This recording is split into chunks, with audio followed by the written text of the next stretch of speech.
তখন শীতকাল। এই সময়ে ভারতে বিয়ের ধুম পড়ে, অথচ ইন্ডিগো ফ্লাইট বিপর্যয়ে ভারতের অভ্যন্তরীণ রুটে চলছে হাহাকার। অনেকে এক প্রদেশ থেকে অন্য প্রদেশে যেতে হিমশিম খাচ্ছে। এই বিপর্যয়ে কেউ আবার অনলাইনে বিয়ের রিসেপশন সেরে নিয়েছেন।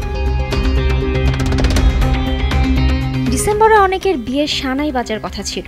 ভারতীয় সংবাদ মাধ্যম ইন্ডিয়া টুডের এক প্রতিবেদনে উঠে এসেছে ১ নভেম্বর থেকে ১৪ ডিসেম্বরের মধ্যে ভারত জুড়ে আনুমানিক ৪৬ লাখ বিয়ে হওয়ার কথা। সেখানে প্রায় ৯২ লাখ মানুষ জড়িত। নতুন ফ্লাইট ডিউটি টাইম লিমিটেশনস নিয়মাবলী কার্যকর করতে গিয়ে ফ্লাইট বাতিলের কারণে বহু বরকনে এবং নিমন্ত্রিতরা তাদের গন্তব্যে পৌঁছাতে পারেননি। ফলে ভেস্তে যাচ্ছে বহু বিয়ের অনুষ্ঠান।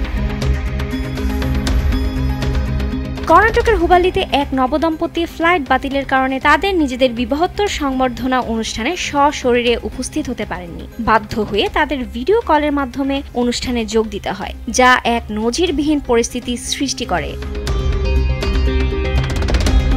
মুম্বাইয়ে কো-ফাউন্ডার ভার্সা আগরওয়াল তার বন্ধুদের নিয়ে কলকাতায় পূর্ব পরিকল্পিত ব্যাচেলর ট্রিপ বাতিল করতে বাধ্য হন। শেষ মুহূর্তে কোনো যোগাযোগ ছাড়াই দিল্লি ও হায়দ্রাবাদ থেকে আসা ইন্ডিগো ফ্লাইট বাতিল হওয়ায় তারা চরম হয়রানির শিকার হন।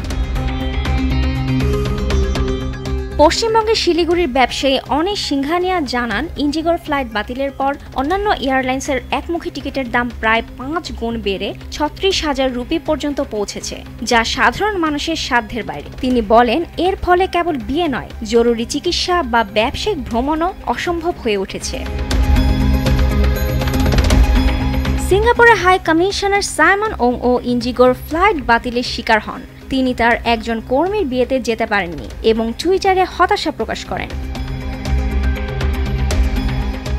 বিশেষজ্ঞরা বলছেন, director general of civil aviation কর্তৃক নির্ধারিত নতুন ATTL নিয়ম পালনের জন্য প্রয়োজনীয় অতিরিক্ত কর্মী নিয়োগ এবং সঠিক পরিকল্পনা ইন্ডিগো আগে থেকে করে রাখেনি। এর ফলে কর্মীদের কাজের সময় সীমিত হওয়ায় গণহারে ফ্লাইট বাতিলের ঘটনা ঘটছে। অন্যদিকে ইন্ডিগো কর্তৃপক্ষ এই বিশৃঙ্খলার জন্য ক্ষমা চেয়েছেন। ইন্ডিগোর সিইও পিটার এলবার্স আশ্বাস দিয়েছেন যে ১৫ ডিসেম্বরের মধ্যে বিমান পরিষেবা স্বাভাবিক হয়ে আসবে। তবে যাত্রীরা প্রশ্ন তুলেছেন, এই সময়ের মধ্যে যাঁদের জীবনের গুরুত্বপূর্ণ মুহূর্তগুলি নষ্ট হলো তার ক্ষতিপূরণ কিভাবে হবে। রেডিও অরেঞ্জের রাজ্যে গৌরীসহ বহু যাত্রী ইন্ডিগোর গ্রাহক পরিষেবা এবং তথ্যের ঘাটতি নিয়ে তীব্র অসন্তোষ প্রকাশ করেছেন। তারা মনে করছেন, বর্তমান পরিস্থিতিতে ইন্ডিগোতে ভ্রমণ করা একটি বড় ঝুঁকি। বর্তমানে বিমানবন্দরগুলোতে এখনও বহু যাত্রী আটকে আছেন এবং চরম অনিশ্চয়তা বিরাজ করছে। বিশেষজ্ঞরা সতর্ক করেছেন, দ্রুত পরিস্থিতির উন্নতি না হলে এই বিয়ের মৌসুমে ভারতের আকাশপথে আরও বড় দুর্ভোগ দেখা দিতে পারে। রুবাইয়া তানজুম, দেশ টিভি।